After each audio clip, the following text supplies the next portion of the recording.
नमस्कार. मी चिंतामणी सहस्रबुद्धे. रागरंग.com या यूट्यूब वाहिनीवर आपलं सहर्ष स्वागत आहे.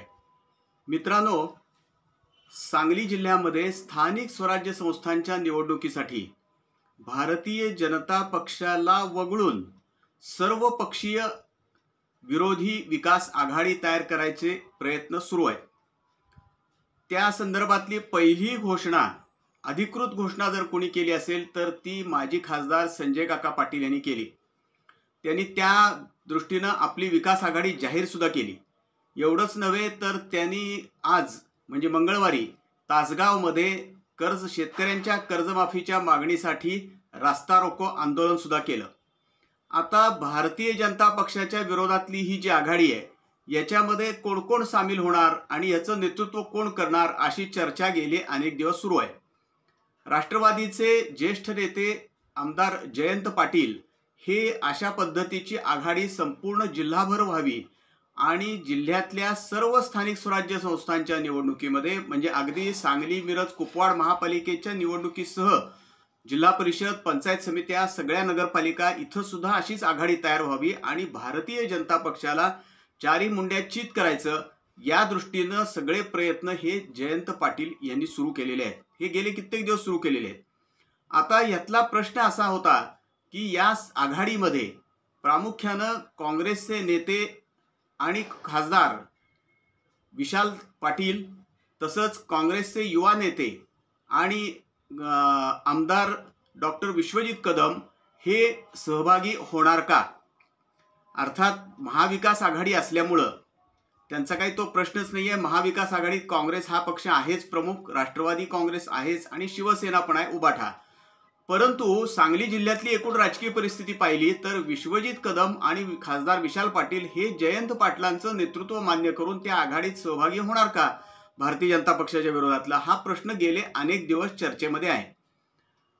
या सगळ्या पार्श्वभूमीवरती एक 2-3 दिवसापूर्वी पुण्यात एका ठिकाणी बैठक झाली आणि त्या बैठकीमध्ये जयंतराव पाटील, खासदार विशाल पाटील आणि डॉक्टर विश्वजित कदम हे एका सहकारी साखर कारखान्यांच्या संदर्भात ती बैठक होती. ती बैठक झाल्यानंतर तिघं एकत्र भेटले, त्यांची बराच काळ चर्चा पण झाली आणि त्यानंतर बातम्या अशा आल्या की सांगली जिल्ह्यामध्ये तरी स्थानिक स्वराज्य संस्थांच्या निवडणुकीमध्ये फार व्यापक आघाडी बनवायचं निश्चित झालेलं आहे आणि त्यामध्ये विश्वजित कदम आणि विशाल पाटील हे सुद्धा सहभागी होणार आहेत.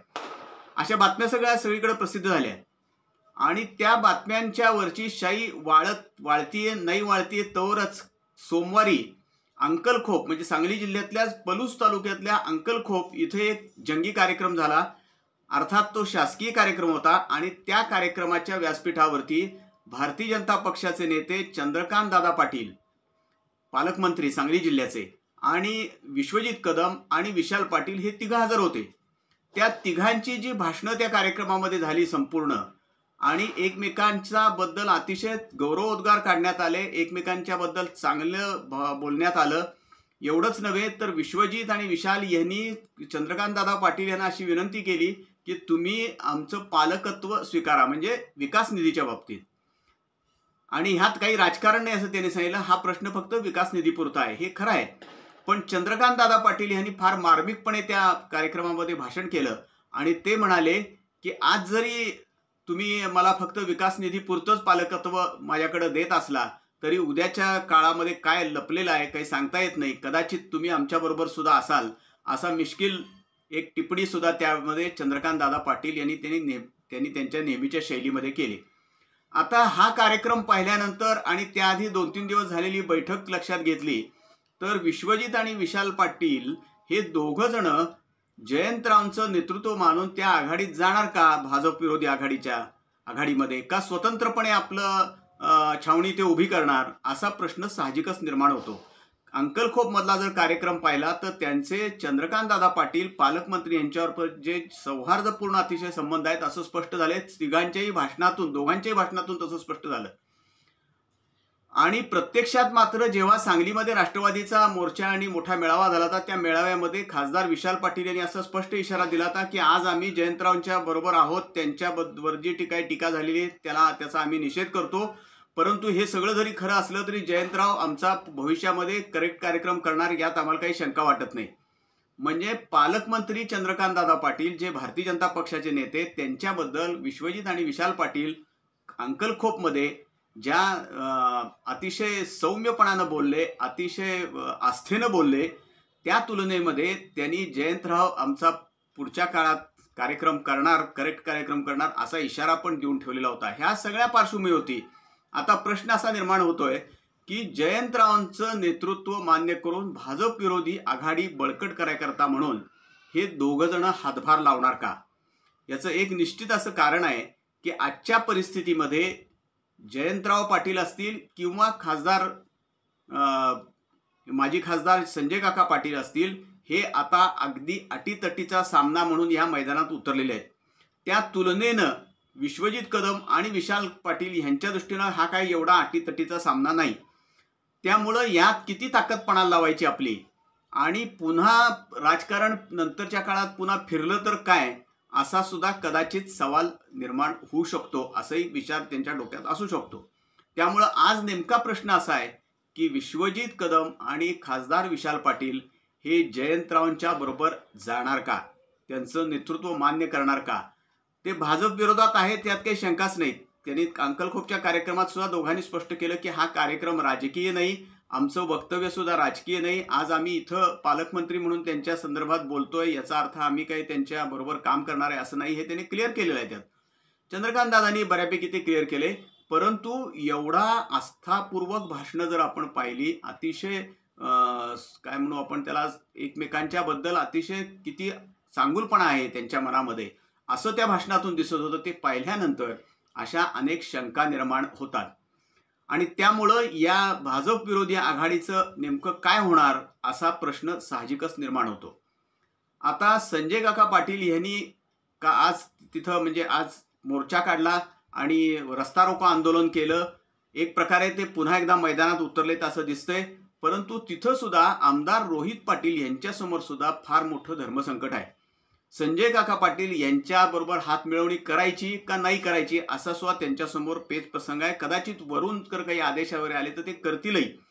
परंतु उद्याला पुन्हा काकांच्या बरोबरच लढायची वेळ आली, त्यांना राजकीय लढाई करायची वेळ आली तर काय करायचं?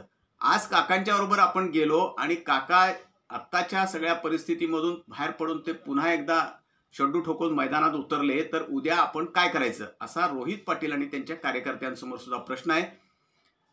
पाहूया नेमकं काय होतंय ते. परंतु राजकारण कसं बदलत असतं, सतत फिरत असतं, वेगवेगळे त्याला अँगल येत असतात राजकारणाला, हे आपल्याला या निमित्तानं सातत्यानं दिसतंय. आणि जयंत पाटील ज्या पद्धतीची भारतीय जनता पक्षाच्या विरोधातली जी आघाडी तयार करायचा प्रयत्न करतायत, त्या आघाडीचं भवितव्य काय आणि ते भवितव्य प्रामुख्यानं विश्वजित कदम आणि विशाल पाटील यांच्यावरती अवलंबून आहे, हे आपण लक्षात घेतलं पाहिजे. याचं कारण असं आहे की विशाल पाटील हे खासदार आहेत. 6 विधानसभा मतदारसंघामध्ये त्यांच्या खासदारकीचं जे कार्यक्षेत्र आहे त्यात 6 विधानसभेचे मतदारसंघ आहेत. या 6ही विधानसभा मतदारसंघामध्ये एकेकाळचा दादांना मानणारा म्हणजे लोकनेते वसंतराव दादा पाटील यांना मानणारा एक मोठा गट आहे. खासदार प्रकाश बापू पाटील माजी खासदार यांना सुद्धा मानणारा एक फार मोठा गट आहे. आणि आता स्वतः विशाल पाटील यांनी एक तरुण कार्यकर्त्यांचा एक मोठा गट प्रत्येक विधानसभा मतदारसंघामध्ये तयार केलेला आहे. त्यामुळं त्यांची ताकद तशी काही कमी आहे असं समजायचं कारण नाही. वाळवा ह्या तालुक्यात सुद्धा ते त्यांना मानणारा एक मोठा वर्ग आहे. त्यांचं भाषण करण्याची शैली, त्यांचं तडफदार नेतृत्व, ह्यामुळं त्यांच्याकडे सुद्धा अनेक जण मोठ्या आशेनं आणि अपेक्षेनं अनेक लोक पाहतायत, कार्यकर्ते, काँग्रेसचे कार्यकर्ते. त्यामुळं या निमित्तानं काँग्रेस बळकट करायची या स्थानिक स्वराज्य संस्थांच्या निवडणुकीच्या निमित्तानं का फक्त आपल्याला भाजप विरोधी फक्त एक आघाडी बळकट करायची आणि जयंत पाटील यांचं नेतृत्व बळकट करायचं, संजय काका पाटील यांचं नेतृत्व बळकट करायचं?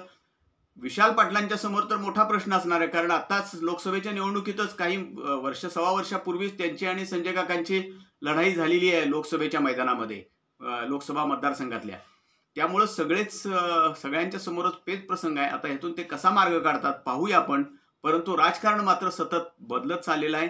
आज एका अंकलखोपच्या कार्यक्रमामध्ये विश्वजित कदम आणि विशाल पाटील यांनी चंद्रकांत दादांच्याबद्दल काही चांगलं बोलले किंवा चंद्रकांत दादा पाटील ह्या दोघांच्याबद्दल काही चांगलं बोलले म्हणून काही लगेच राजकीय युती होत नसती. ते शक्यही नाही, दोघंही काँग्रेस पक्षामध्ये आहेत. परंतु पूर्वीचे जे काही बातम्या येत होत्या किंवा पूर्वीचं जे वातावरण होतं त्याला थोडासा धक्का बसल्यासारखं होतं, म्हणून अशी चर्चा त्यामुळे निर्माण होती. पाहूया काय होते नेमकं ते. आणि आमचं हे रागरंग.com ही जी यूट्यूब वाहिनी आहे ही आपण लाईक करा, शेअर करा, कमेंट्स करा ह्याच्यावरती, आणि प्रामुख्यानं यामध्ये आपण सबस्क्राईब करा. या आधीचा जो माझा व्हिडिओ आहे की ज्या व्हिडिओमध्ये मी संबंध जिल्हा परिषदेचं आरक्षण कसं आहे, प्रत्येक तालुक्यामध्ये किती खुले आहेत, किती महिलांसाठी राखीव आहेत, किती अनुसूचित जाती जमातींसाठी आहेत आणि किती ओबीसींसाठी राखीव आहेत, हे सगळं सांगितलं. त्याच वेळेला काँग्रेसचे युवा नेते जितेश कदम यांची कशी निराशा झालेली आहे, त्यांना कुठलाही मतदारसंघ त्यांच्या तालुक्यात, कडेगाव तालुक्यात खुला न मिळाल्यामुळं, आणि प्रभाकर पाटील यांच्या दृष्टीने एक मोठी संधी ओपन झालेली आहे तासगाव तालुक्यात, ह्याबद्दल बोललो. या व्हिडिओला लोकांनी दर्शकांनी फार मोठा चांगला प्रतिसाद दिला, त्याबद्दल मनपूर्वक आभार. धन्यवाद.